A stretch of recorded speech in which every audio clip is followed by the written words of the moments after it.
I'm Wesley Morris, and this is Cannonball.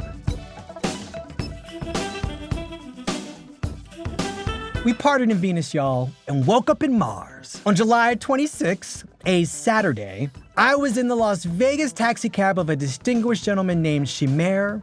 He wore wraparound sunglasses and came to the US 25 years ago from Ethiopia, and he expertly drove me to Allegiant Stadium. And he instantly knew what was up. Oh, you are here to see the Queen. The Queen, of course, being Beyoncé Giselle Knowles Carter. When I was a kid, I could do Madonna's full name. It was Madonna Louise Veronica Ciccone Penn. Anyway, that's right. I saw Beyoncé on the last night of her Cowboy Carter Tour, along with 40,000 other people, her subjects. We were all gathered to witness maybe the country's greatest living live entertainer do her thing. So, I'm talking about the show, its meaning, and what Beyoncé's signifying with the critic and scholar Salamishah Tillet, who's written a heap about Beyoncé.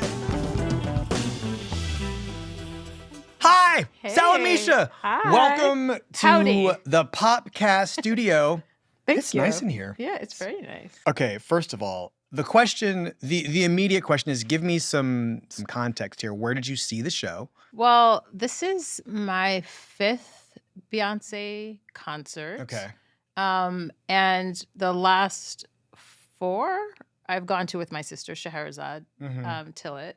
And we've tried to curate the cities based on the kind of theme of the show. Okay. So we went to Lemonade in Detroit because Okay. it's a very black city. The concert that she did with Jay-Z, we went to in New York or Okay. New Jersey. I'm from Okay. New Jersey. I'm going to claim New Jersey. MetLife Stadium. in New Jersey. We went to Renaissance in New Orleans. Mhm. And so we wanted to go to a southern city. So we went to Atlanta. Okay. Yeah. So that was. Oh, yeah. all right. So we're So you trying saw to curate. the Atlanta show. Yeah, we're trying to curate the experience to the theme of the concert and to get the full range of like fandom that we anticipate based on the location. This will be my 5th or 6th live Beyoncé experience. Yeah. Wow. I love seeing her live. I love the experience of other people experiencing the show. And in this case, this was true for Renaissance. It's also true here. It is as much like a fashion convention Yeah. as it is you're just going to see a concert. Yeah. And obviously, this is Cowboy Carter. We're talking about your most patriotic, rodeo-oriented, simultaneously 19th century, but also 26th century outfits happening at the same time. Yeah. People were just like, Looking fabulous. wow, Yeah. some of the clothes. Yeah. Like, there were so many different people, body types, Yeah. ideas of what Yeah. the Cowboy Carter, like the sort of The aesthetic. personally customized Cowboy Carter aesthetic was for them. Yeah. I see that you are wearing, like, Yeah. I mean, did you dress for me? Yeah. Well, Or is this a reenactment of what you wore No, it's for Beyoncé? for Beyonce, I was very meticulous. Because this is like Hold Up Yellow. Yeah, this is They like, don't love you this like is- I love you. Yeah, this is like a nod to Lemonade, my 2 favorite albums, I suppose, Lemonade and now Cowboy Carter. So this is for you. Thank you. But also, I'm honored. Yeah, but it is an attempt to kind of capture the spirit of what I experienced at the show. So for Cowboy Carter, I wore a denim dress with a sweetheart neckline, turquoise earrings, and a bracelet, tassel sandals, because I didn't want to wear cowboy boots because I bought these sandals specifically for the These show. sandals that you're currently Yes, wearing? these sandals because that I wanted have, to have like sequins? Yeah, I wanted All right. tassel sequins, but I didn't want to wear cowboy boots because I just tend not to wear cowboy boots, and I didn't want to stand for the entirety of the show Listen. being uncomfortable. I did have a cowboy charm bracelet. You went all out. I did. I'm a Virgo. went I'm a all fellow out. Virgo to Beyonce. Are you really? I am. So you have to. And then I had a hat like this. This is the cowboy. This is the hat I wore, and I had a braid to the side. So playing with like the horse and the braid, and so I really was very excited to dress up for. I mean, I don't do this. This is what Beyonce has brought out in all of us, or many of us. And I wore a romper. Romper. Okay. Well, was it denim? No. Okay. I just wore what I would have worn, To a like, because it was concert? hot as shit in Las Vegas. Yeah, Las Vegas is hot. I dressed for the heat. Okay. Sorry, Beyoncé. Yeah. Well, I think for me, Renaissance obviously was the first big invitation she extended to her fans to reflect the aesthetic of beauty and shimmer and silver and glitter and gorgeousness. And then I think that just has carried over. She didn't have to give us an invitation, a formal invitation this time. We just knew. You just knew we what knew to what do. the assignment was. Yeah. And, you're mixing and matching and undoing and redoing of American, like the kind of staple image of what the American cowboy is or could be. So I think that's what the album is doing. That's what she's allowing us to remember about the cowboy as a kind of African-American male figure. Yes. But then with coming off of Renaissance, we're also queering it. We're also like inviting lots of other people to be part of this project. And we can do it how we want to. I've never worn a cowboy hat. I'm going to take it off right now just because I feel kind of like it. Yeah. I mean, you look great. Great. Okay, thank you. I'll take the compliment, Wesley, but I'm going to take off the hat right Okay. now. Just, what I would say is, about, in terms of like what you're identifying in terms of like the way people come together for this show. Yeah. I found it very moving. Yeah, it was beautiful. It was really wonderful to just see all these different people get the assignment. Yeah. Like old white women. Yeah. Straight couples. Yeah. I was surprised by how everybody the audience was. Like everybody. I didn't get any compliments because I did not follow the assignment. But well, you were a journalist. It was so very maybe... special to watch other people just be like, girl, that outfit. Ooh, I wish I had done that. Yeah. And just to see other people admiring, stopping people to take pictures, like doing some TikToks with strangers. Yeah. That was great. Well, I think what, and we're going to obviously keep on talking about this theme of Americanness that the album is engaging, is critiquing, and then at the end renewing. But I do think part of what you're pointing to is the way in which the audience, that we feel like we belong to something. And it's not like Beyonce, we're like at the worshiping Beyonce, and it's this kind of unilateral exchange of energy. We're dressing up, and we're part of the show. Like the audience, in its ideal version, is a kind of gesture to what our citizenship could look like. You could be multifaceted, that is multitudinous, diverse on your own, but you're all in this project together. You have this shared experience, and so I think that's kind of what you're both seeing when people, it may sound silly because people are just dressing up. It does not sound silly. But it is really, I think, happening. But I also think there's something about the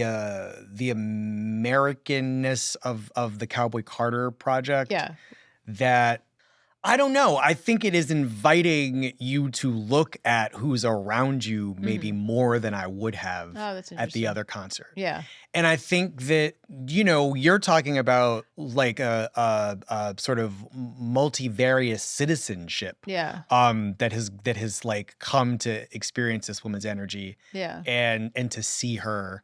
But I also think that when you get to the show, or when I got to my show, because I actually don't know I don't know what is uniform. Yeah, I mean, because Wesley went to the last. I went to the last one, but I also don't know what happened at the other ones because I just wanted to experience it without knowing very much. I knew about some things. I was like that. Some things reached me, but a lot of things didn't. Yeah.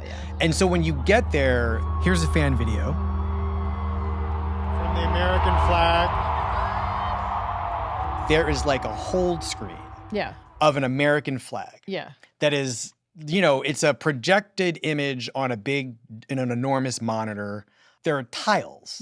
They're in the shape of forming an American flag with some kind of Afrofuturist shapes, or who knows what not who knows. She definitely knows. But they are pointing to something that seems very future oriented in some way, while also being in the shape of this flag. And I felt like in some ways, you know, these chips that form this flag sort of reflect we're not chips, but we are part of this mosaic, essentially. Yeah, exactly. That has come to experience the show. And she starts with American Requiem, right? So we have this which is the first song on the album. First song on the album, first song of the show.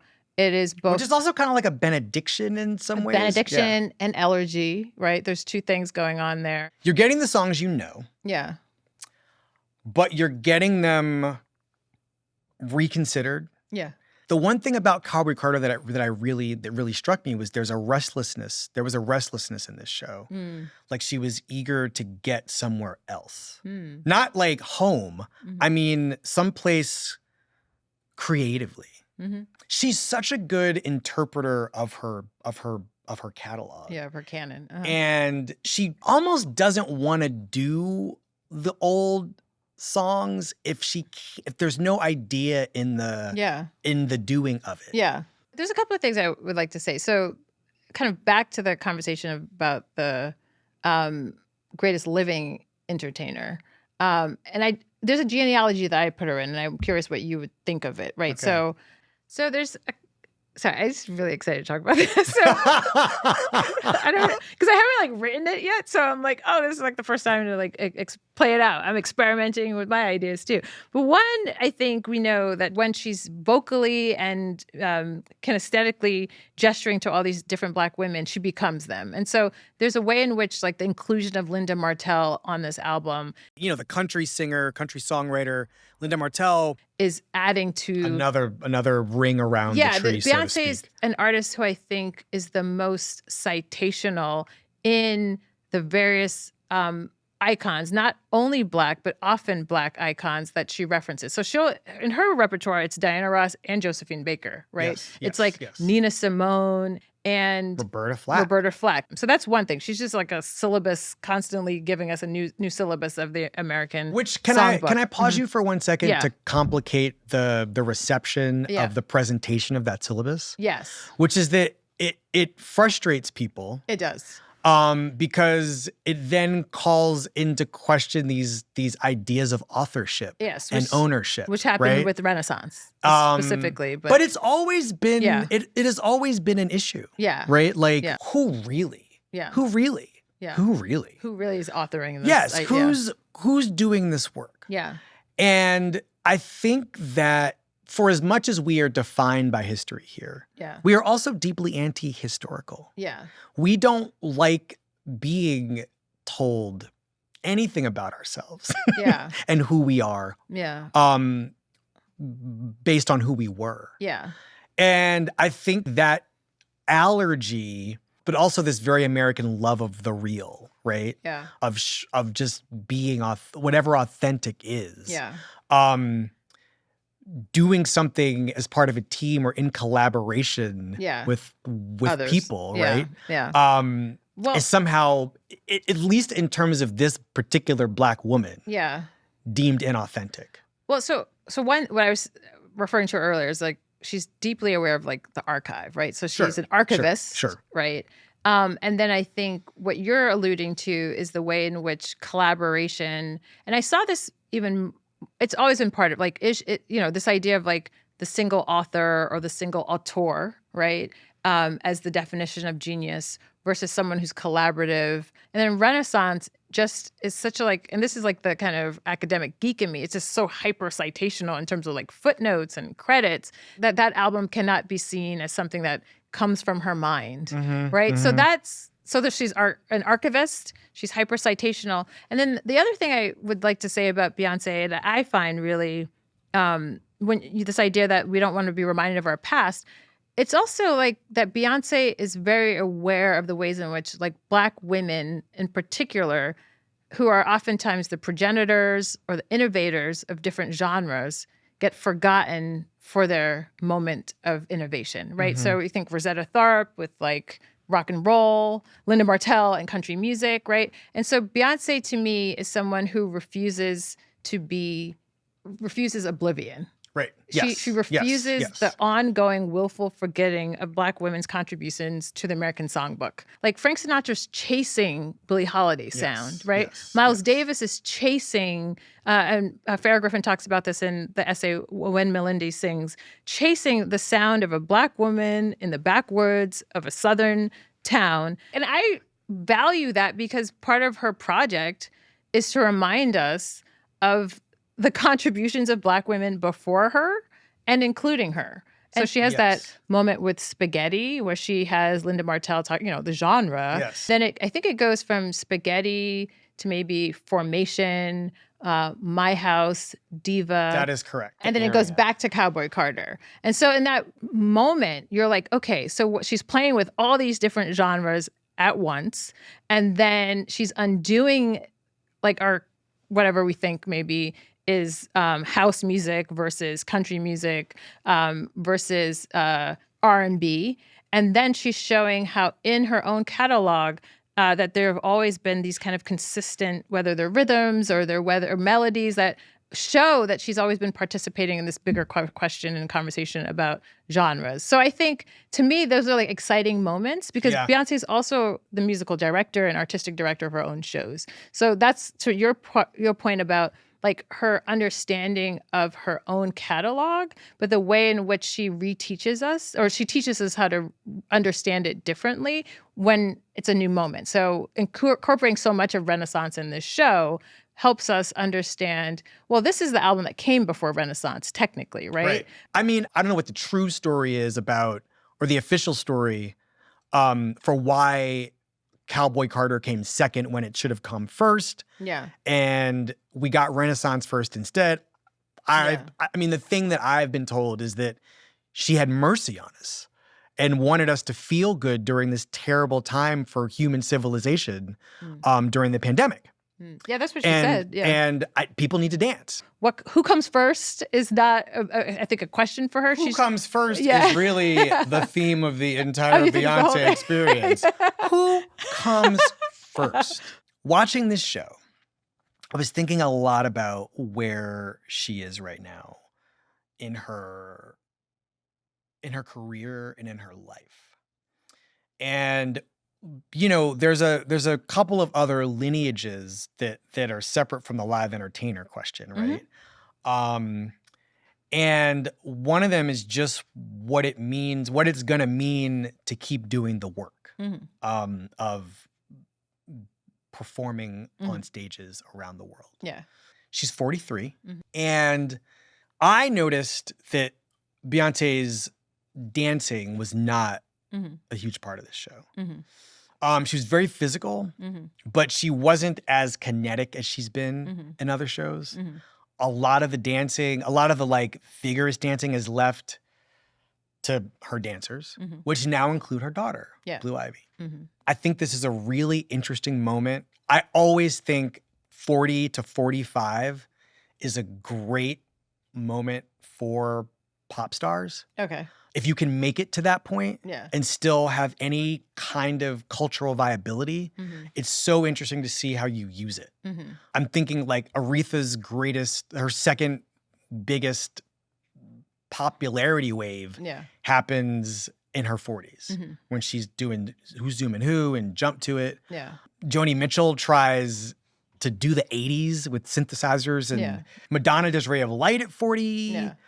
It's just a really interesting time. Jay-Z does Blueprint Part 3 and Watch the Throne with somebody who's about to turn 40 at that, or like, wasn't quite 40 yet. You know who I'm talking about? Yeah. I do. I just feel like the 40s are this interesting age. You and I have actually talked about Beyonce turning 40 when Renaissance came out. Yeah. And there's just an age where you no longer care what people think. Yeah. And you are ready to just do what you want. Yeah. You've learned a lot of lessons. Yeah. You're not old. Yeah. But I think she showed us that with the not caring as much with Lemonade. She fully embraced herself as like a kind of artist who's going to experiment with form. Yes. And then that was her first what is a genre album. Yeah. I mean, every song is doing a different thing on the album. Yeah. Without anybody ever having to tell us that's what's happening. Yeah, yeah. Because I guess people miss that. So we got to bring in Linda Martell to tell us Yes. that the genre is a phony concept. Yes, yeah. But there's a way in which I feel like Lemonade marks an important moment for Beyoncé in terms of what we're calling caring about what people think or artistic experimentation, that then I think by the time we get to this album, Cowboy Carter, she's just kind of in her full glory. Each album and each experience is her just becoming more and more of herself. At least that's how I see her going into middle age. And also I see like that urgency. It's like, I don't know whether, a lot of artists probably experience it this way. There's just something inside that has to get out, and that she's just looking at music, looking at the American Songbook, looking at her own canon, and like, where can I go next? Mm-hmm. I often feel there's certain performances or certain artists that I feel lucky to be in the age of, and I feel that way about her because it's just an extraordinary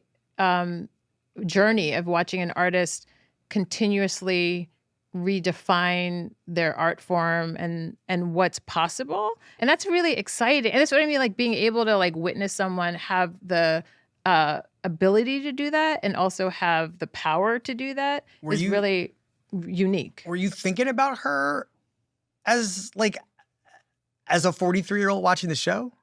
Were you thinking about transitions? Were you, in terms of legacy. Like life transitions, yeah. Of legacy? Okay. Yeah. And she has a kind of montage of, and some one could interpret it as her highlight reel, but it's really. Where all of her selves flash by. And then she pauses. Yes. To take in our applause. Mm-hmm. What she shows us there is like how long she's been in this game. I'm turning 50 this year. So I feel like I'm thinking a lot about midlife and what's left and what's next and what's come before. And I think we're in the same boat, man. Yeah. So I felt like in that gesture that pause that she allowed us to have, that she was having with us about her long career, it was like, I don't know how many more albums she's going to do. I don't know. And she's also with someone who's semi-retired, right? So there are models of music. From music. and then you also have these two daughters of hers who are very present in this show in very different ways, but that you see that there's a gesture towards tomorrow that's happening. So there's just a lot going on with her, I think, in terms of being 43. I'm listening to you talk. Yeah. And I'm thinking about like this moment in the show that's built around flamenco, which is, a song on Cowboy Carter. And I just hadn't really thought about it before. In the show, you are watching, Beyoncé does the song. It just becomes a full-blown flamenco number. Here's somebody in the audience who recorded this. And one of her guitarists, this woman comes out and like plays flamenco guitar. Yeah. And while this little girl dances. I'm calling her a little girl because she seemed like 12 or 13 years old. Yeah. I also could be like Stephanie Millsing her and she could be 30. I don't know. But I'm watching her do this really intricate kind of Irish jig clog dance, but Michael Flatley sort of oriented something or other. Everybody's sort of blown away by it. You know, big applause when she's done. Yeah. I'm like, flamenco. I listened, I heard it again. That song, to me, it is her realizing that she's changing. And this restlessness that I feel like I'm identifying in this show is in this song. I want to sing it to you, but I shan't do that. Oh, okay. My mind's been telling me to settle down right now. You don't want to sing it? No, I'm not going to sing it. Day one's been telling me they won't be around. They won't be around. And there's just something about her being up here, then going high, then going low, which is like the most dangerous place for Beyonce. Like the most dangerous level in pop music is Beyonce singing down here. I hope you know that I once loved you. I can't get up there. Yeah, it's okay. But up here, your falsetto's she's not like, there. Yeah. I wish that I'd known that you would let me wander. Like, I wish that I had known that you would let me wander. I see. I think I see where you're going. She is getting free. You know, my soul is reminding me that we're forever young. Yeah. Like the idea that this dancer comes out and basically does some version of what, to my trivial mind, is the footwork from the Run the World video. I don't know if you remember that. Yeah, I do remember the video. What the close-ups of the feet were doing, the wide shots of what the feet are doing. Yeah. That's not happening in this show. But I also think there's something about Blue Ivy, sort of her daughter, becoming a dancer. Yeah. Do you know what I mean? Yeah. In the show. Yeah. She doesn't sing. Yeah. She's almost like a muse in some way. Yes. This person who comes out and does this flamenco dance, or does this dance during flamenco, is an avatar in some way to me. Yeah. Okay. And it's like, I mean, talk about eras, right? Yeah. Talk about like phases of the self. Yeah. I don't know. It's something that really feels apparent to me that is being worked through in this show. It reminds me of those moments when people ask you if you could give your younger self advice, what would you tell them? And it's like Beyoncé looking back at herself and also reminding us or giving herself permission to kind of be free in the present. That maybe she could have taken certain risks even earlier than she knew. And now that she's at the height of her career, but also so deeply artistically experimental in terms of genre, voice, politics, imagery, that maybe that younger self, she's freeing up that younger self as she's being free in the present with us. That's what I mean by lucky, meaning that I feel like, it's rare to have an artist or anyone be able to experiment this long, to be able to have and she's unprecedented, I think, as an African-American woman, to be able to have this platform and maintain it and for most part own much of what she's doing. And then she gives us these kind of political messages that are really about us finding ourselves in this moment and creating maybe a version of America that exists, but also can be its ideal version. So there's a lot happening. So I think, this is kind of why I appreciate just the moves that she keeps on making. She's not giving up on herself, nor is she giving up on the country. Okay. I think the way that we're talking about this show is reminding me of something I felt when I left, which was not the elation that I felt when I left the Renaissance tour. I was giggling with happiness when that show ended. I felt heavy in a way that I was surprised by. It was not a joyful exit that I made. How was it in Atlanta? Did you feel that? Well, in New Orleans, and that's where I went for the Renaissance show, we walked home from the stadium. And so I felt like New Orleans is just this obviously vibrant city for street performance, street parades. And so we just were the show continued, right? And so that's why I was like, oh man, I'm really happy I went to the show in New Orleans. In Atlanta, we took the train home. And so we were still surrounded by all of these people in their beautiful attire. But I think when you leave the show, you're reminded, it's like in that space of 3 hours with that community and with Beyoncé, there's a sense of safetiness and there's a sense of an America that is, but also an America that's maybe being undone. And then when you leave that space, you're kind of confronted with the truth reality, of it. Even in a city like Atlanta, which my sister and I attended that show, went to that show because we wanted to experience what she calls Southern hospitality. We wanted to be in the South and in the Black South and experience Beyoncé in her fullness. But there is this juxtaposition between the community of audience members that's created in that moment of the show and the brute reality of what we're contending with in America today. And I think that's why maybe we had ecstasy with Renaissance and this was an exhale. Yeah. And also like gearing up for the next day. Because you got to like take the message that she's giving you or the messages that she's giving you, and maybe that can sustain you and maybe rebuild for tomorrow. So yeah, I I agree. It's not release. No, in the it's not. sense It's of- not release. It's something else, yeah. You know, there are things that I think contributed to the heaviness of it for me. I'll go in the order of profundity. Okay. They're all pretty profound to me, but they're not even in order. I'll just Okay. dole it out this way. Okay. One is that the second to last song she does is 16 Carriages.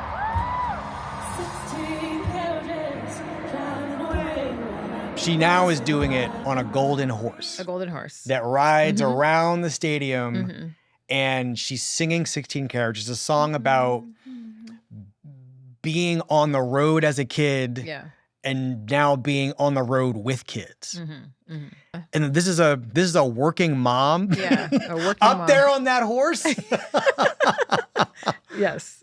And it's crazy to think that she didn't have a personal anthem until now. Mm. Like one that kind of summarizes a life in some way. Like all the great musicians have one, right? They've got a song that is just like, this is the song about what it's like to be me at this particular moment in my life, but really bringing like the decades of who I was before I got to this moment with me. Huh. I mean, because I'm thinking about, this is a woman who started, not started, Yeah. but like, 16 years ago, we were talking about single ladies, right? Yeah, yeah. Like she Well, wanted the ring, got the ring, Yeah. and here, but if you remember the reaction, like, a reaction to that song was like, Yeah.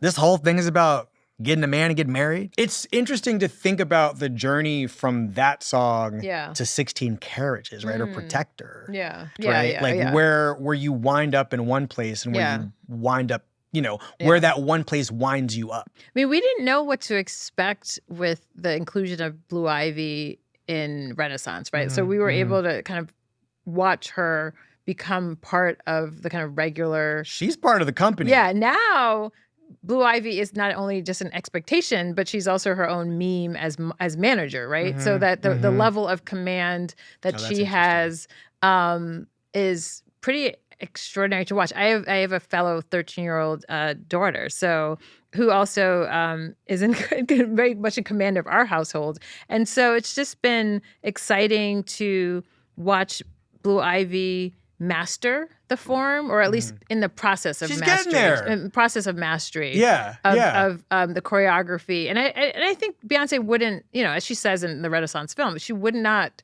risk Blue Ivy being someone who's mediocre up there, right? And so, and that's that was a moment. And Blue Ivy was determined not to be mediocre, and so I think. At this point, it's just really, we're just cheering Blue on as much as we're cheering Beyonce. And maybe we're cheering Blue on even more because we know, that she's like a new teenager, touring with her mother, becoming not just like there's all this obviously understandable critique of the children of celebrities having these options. But I think Blue's it's nice to watch someone earning their keep, so to speak, and earning their right to the stage. And we're watching that. And I think this is also part of maybe what Beyonce is suggesting is not necessarily her legacy has to be Blue, but that Blue is part of this family tradition and that we're going to see where it goes. So it feels like watching a child, very different than Beyonce, I think, be able to become an artist in the public eye without the pressure of having to fund the family through the art form. That's a different kind of experimentation. Yeah. So you have Beyonce experimenting at the height of her career and taking genres and music and Black performativity and new heights. And then you Wandering. And then you have her holding her daughter's hand and they were walking side by side doing it. It's really quite special to watch. And then you have Rumi, who's like, I am. like very different. Like a total little sprite who's like, I'm definitely in front of thousands of people and I love it. Yeah. And sometimes she doesn't love it. And so she's going to be like. Yeah, I caught her on a night when she was really feeling it. Yeah. She must have known the stakes of the final performance. She must have, I just, I don't know. You could serve her for Christmas. And that song is so special, Protector. I just think it's been really nice to watch these two children evolve before our eyes in a very contained way, because we're not going to get Blue Ivy and Rumi outside of these moments. Like one of the last things we see on stage is her and Blue Ivy saying "I love you" to each other. Yeah. Before they just go backstage and the stage goes dark. There's that ping. Yeah. And then they're gone. And I imagine the show that you were at, the last show of the tour, was probably a really precious moment between the two of them. The other thing that really is still sitting with me and is contributing to my sense of heaviness about this show is after the two of them say goodbye, Blue Ivy and Beyoncé, we have to go home. Yes. And the last thing we see on that stage is not the two of them. That American flag with all the tiles In the opening. it's gone. It's just there is no projected image. It's just the stage. Yeah. Bare, except what's on it now, what's left on it is this bust of the Statue of Liberty. You know, she'd been singing Amen, the last song of the night. What is striking about this version of the statue is its mouth is covered. It's got a bandana over its mouth. That image to me felt almost apocalyptic in some way. It was one of the only moments in the show that felt in any way like explicitly political. And so I don't know, it was just wild to see that image and then just go home. Yeah. And like, it's unremarked upon. I'll never forget it. Yeah. And it's so weird because I guess there's a world in which you could look at that and find it perfectly innocuous. I don't think that's an innocent sculpture that appears at the end of the show. It's enormous, I should say. It's enormous. And the lyrics to Amen are quite explicit about monuments. About monuments. Yes. Can you bear with me for a little more singing? Oh, okay. We got lyrics. We got bars coming. Well, not really. I mean, I know you're singing. So. Say a prayer. Say a prayer for what has been. We'll be the ones to purify our father's sins. American Requiem. The old ideas, are buried here. Yeah. Amen. Yeah, okay. Sorry, everybody. So you have this face of the Statue of Liberty covered, and then you have Beyonce lyrically saying, "Can you hear me?" So there's a couple ways I want to talk about this. One, there's a couple of ways I want to talk about. One is this idea that she introduces with American Requiem about a way of listening and hearing, but also a new song that's being born. And if you go back to her speech at Vice President Kamala Harris's, rally in Houston. It's time for America to sing a new song. Are y'all ready to add your voice to the new American song? So you have Cowboy Carter lyrics pulling on this long discography of American country music, rock, blues, R&B, all these different genres, flamenco, all these different things at once to give us a new way of thinking and hearing. And then you end with this gesture again, "Can you hear me?" And you have a muted bust of the Statue of Liberty. And so it's up to us, I think, it's always been up to us to choose to listen to someone who is participating in the prophetic tradition, talking about American ruin, talking about American history, talking about the ways in which we are refusing to and have refused to reckon with our past.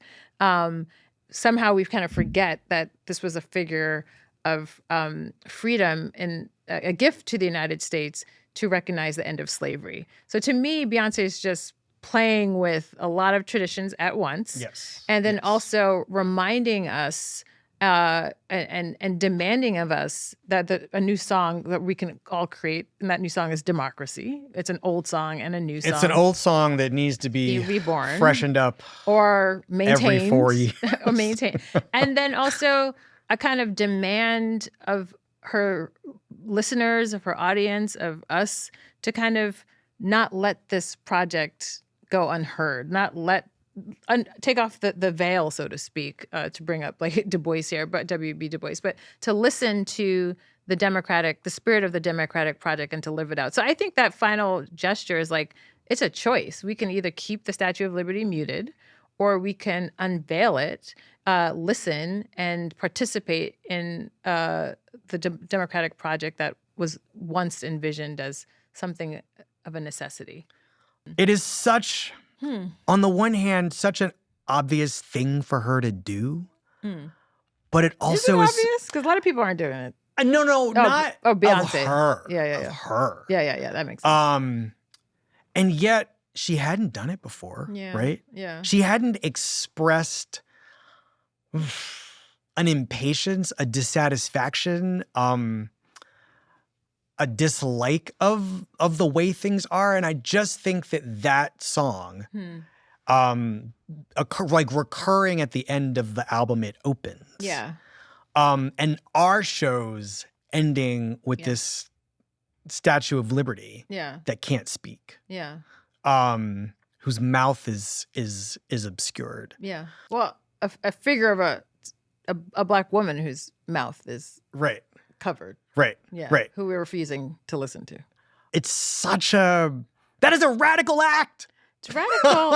And what do you make of the fact that this was, this is back to her sense of timing. Like, this is the album that... I was going to ask you this question. What happens if this is the thing that goes on in 2021? Yeah. Right? Yeah. Instead of the other way around. Yeah. It's a different situation. And yeah. even then, the idea that these two albums have switched places is almost cosmically fortuitous, right? Yeah. Because... Or just her good sense of timing.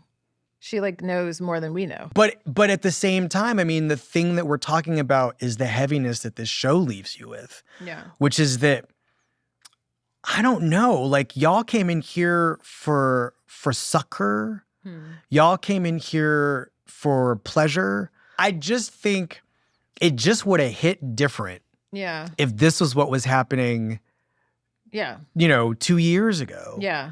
Versus it happening now. No, that's I don't know if they even choose to do it 2 years ago. Yeah. Wheel this thing out. And it sat, I want to be clear, it sat on stage the entire time people were leaving. I stayed and watched them wheel it back. It must have been 5 minutes. And I was mesmerized by it. Yeah. And I just feel like the sort of the radical choice to just have that, be on your way. Don't forget what's really happening here, which is this thing. I weirdly will never forget that. Yeah. I'll remember that for as much as I remember the music. Yeah. I think that's the point then. Of course. Yeah. But as a choice for this artist to be making it. Yeah. And if you look at her long body of work, which both of us have, she's always been making kind of political gestures in videos and in lyrics subtly. But I feel like with Lemonade in that moment, when we start with a tribute to Trayvon Martin, and then we end with the mothers of the movement, right? Those close-up shots of Eric Garner's in the video, in the video part of the album. Eric Garner's mom or Michael Brown's mother, and we see them mourning, and we see that mourning as an act of resistance. She's already announcing herself as a kind of she's a child and a participant in that political moment of Black Lives Matter. We are now just seeing someone continuing that and amplifying that.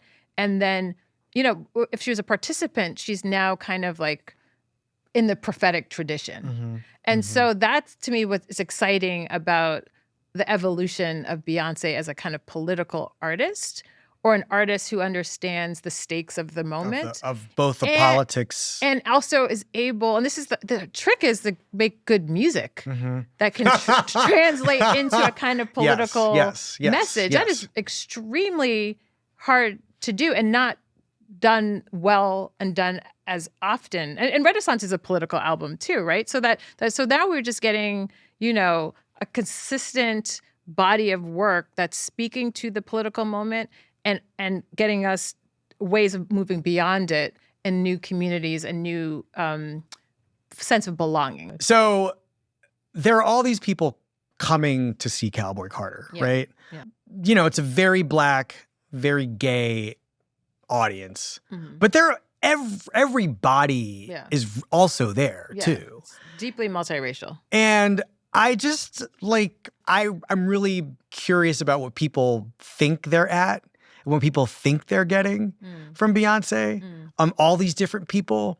Is the Blackness interesting to them? Is the gayness interesting to them? Like the sort of the performance of these things and the truth and fact of them, the historical realities of these identities and circumstances, especially in the United States. And, you know, I'm thinking about what they know, but then I'm thinking about like what she feels responsible to be doing, giving, saying, being, performing. And what then under all those circumstances between like her domestic life and her professional life and the stakes being high for at least the work part of it, it's kind of done somewhat seamlessly and resonantly. Well, I think, you know, Beyonce is one of the few artists that can command our attention with a single gesture. And so I think she's also at a place where she can play with American iconography and become American iconography, right? So she can be with a flag, American flag on a horse, a cowboy hat, and also represents America. And I think when people come, so my audience was really, really, really diverse in Atlanta. And I think we know what we're going to get from a Beyonce show is some reflection of ourselves given back to us. And that version and vision of America that she's contributing to and that she's part of is something that's really broad and expansive. And when we end the show, or she ends the show with the Statue of Liberty with the mouth covered, that's what's at stake. It's that it's a closing of the very audience that you just were part of. These different peoples coming together. Yeah, and believing in themselves. Right. And having a voice. For this Black woman. Yeah. Right. Yeah. I mean, or for America. I mean, Salamishah is one not the other. One and they are mutually inextricably linked, Wesley. Correct. All right, Salamishah. Oh, okay. Okay. We got to the end of Beyonce. We got to the end of Beyonce. But Beyonce didn't get to the end of us. Bring me back for Act 3. We didn't even talk about what you think Act 3. There were as much as there was a looking back, I think there were like gestures to something to come. I think part of the heaviness here is somebody letting something go in order for something else to come up in its place. Yeah. I really think that's... You got to make that space. I think that's what's clearing happening ground. here. Yeah. Okay. You think it's rock? Blues? I have no idea. I know. It's like it's nice not to know. Whatever she wants to give me, yeah. I'm picking it up. Flamenco. Oh, wow. Sorry, Rosalia. Sorry.